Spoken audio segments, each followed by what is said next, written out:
We Beat the Street, Chapter 19. For the first time since high school, the three of us won't be together. The end of college.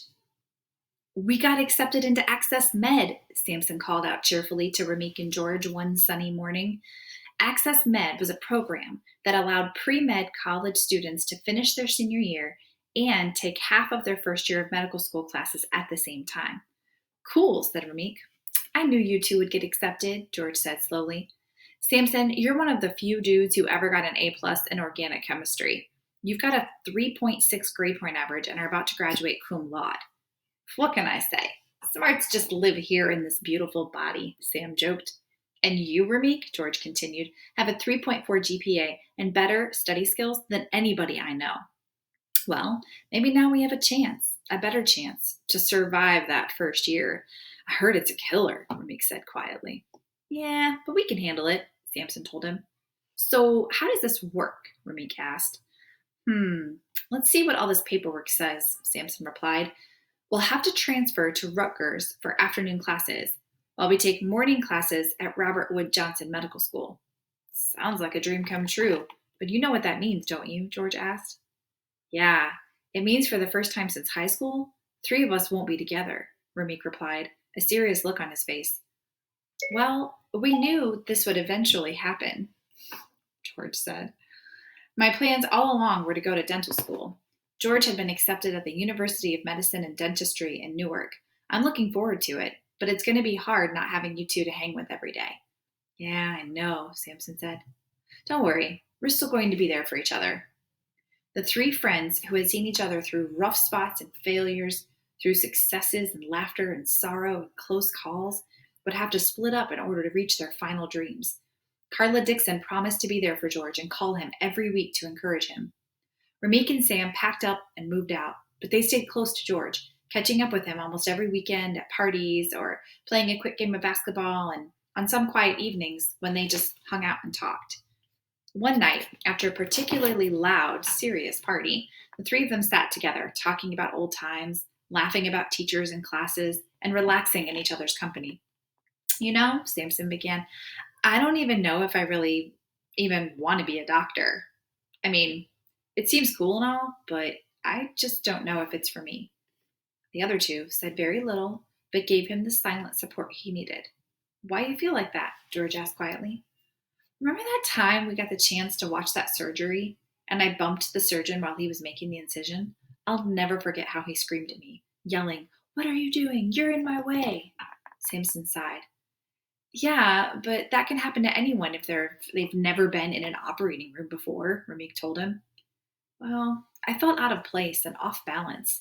Even more, I wanted to give that surgeon something to think about for raising his voice at me. Maybe I should change my major to business. I'm awesome with numbers and calculations. Math comes so easy to me. I'd be a great entrepreneur. You'd be an even better doctor, Ramik told him with authority. Sampson continued. Trust me, if not for our agreement to stick together, I would have switched majors a long time ago. Besides, 4 years of college, 4 years of medical school, and then residency is way too long. I need to get my career started.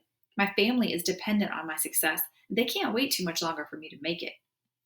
You know, the grass always appears greener on the other side, George said. I think you're in the place where you need to be. Sampson continued. Whatever. I talk to students all the time who say their lifelong dream was to be a doctor. That's not how it was for me. I just stumbled into this program, and now that I'm here, I'm not sure if that's really what I want. I get scared and unsure of myself too, man, Ramik admitted. Yeah, but nobody seems to be as confused or frustrated as I feel most of the time, Sampson said miserably. This place is nothing like home. Everything on campus is so calm and perfect. As crazy as it sounds, I miss all the noise, the sirens from the police cars and ambulances, and the loud chatter outside my house at night. It is what I'm used to. I don't see anyone else around here struggling to get acclimated. They are used to this type of lifestyle. What we're doing isn't easy, but it's worth it, George said. We've gone too far to stop now, he added, trying to sound encouraging. Yeah, I know, Sampson replied confidently. What makes this so different from Seton Hall? Ramik asked. You did really good while you were there. Well, that was preparation, just classes designed to get us ready. This is the real thing.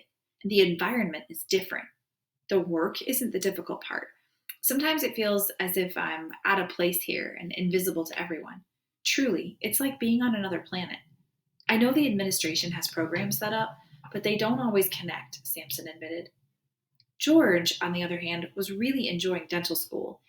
It was difficult not being with Sam and Ramik every day, but he loved his classes, and for the first time, he really worked diligently to study and master the material. For a while, he lived at home, then in his mother's old apartment when she bought a house. He and his mother were very close, and he knew how hard she worked to make his dreams come true. I don't like you working all these hours, Ma, he told her when she took on a part time job to help him pay his college tuition. You be working 14-hour days and coming home late at night. I worry about you, Ma, he said. I'm just fine. All you got to do to pay me back is become a dentist and make me proud. I feel guilty sometimes, Ma, you doing all this for me, he told her.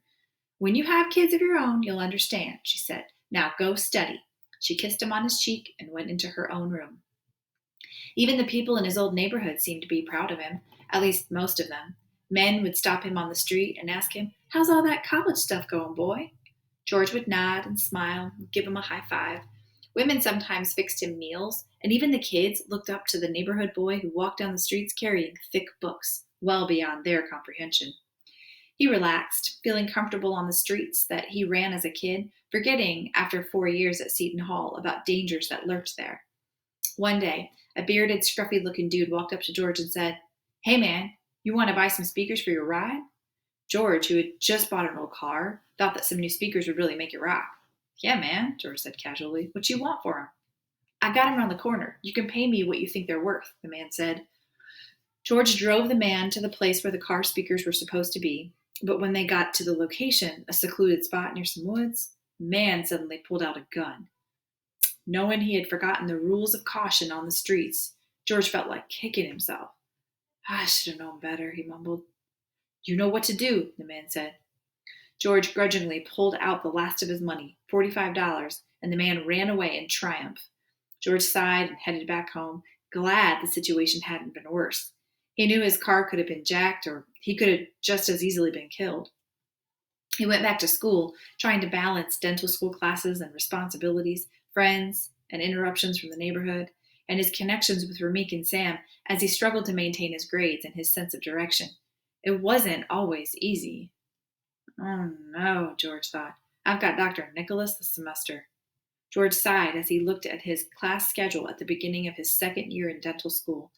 Dr. Nicholas, known to be a difficult and demanding teacher, required each of his male students to wear a tie to class. George owned one tie, and he never wore it. He had never had occasion to learn to tie one. What am I going to do, he thought. He grabbed the tie, then rushed off to class. He got there a few minutes early and spotted a classmate. Hey, man, can you help a brother out? George asked, a little embarrassed as he held the tie in his hand. Instead of tying the tie for George, the student motioned for him to follow him to the bathroom. He showed George step by step how to knot the tie. Then he untied it and let George try. George practiced for a bit, then the two students looked at each other and smiled. From that moment on, the knot George wore was his own. A conversation with Dr. George Jenkins, hanging in there. It takes a long time to become a doctor or dentist. After 4 years of college, when most students are completing their education with bachelor's degrees, medical and dental students immediately begin their studies in medical or dental school. That takes at least another 4 years, depending on the program. After that, doctors are required to do both an internship and residency at a selected hospital to complete their studies. Sampson and Ramik got accepted into Access Med, a difficult program but worth the effort. It takes a lot of perseverance to hang tough with challenging choices. Our peers were making money, often illegally, while we struggled for every nickel to buy books and supplies. Our families, although supportive, could not possibly understand the pressures we lived with. It takes the support and understanding of close friends to make it through. Try to find someone with goals that are similar to yours, and use each other for strength and stability. When Sampson and Ramik were in medical school and I was in dental school, it was rough not being together every single day, sharing classes and conversation and support. Inner doubts and fears were very normal. We all had them. Sometimes people try to suppress feelings of uncertainty and inadequacy, just to appear tough on the outside. I think it's much wiser to share those feelings and talk about them. It's amazing the help you can receive from supportive family and friends if you acknowledge your feelings. Because Sam was able to talk to us, we were able to walk with him through a difficult time. Each of us needed the others throughout his process. None of us would have made it without the other two.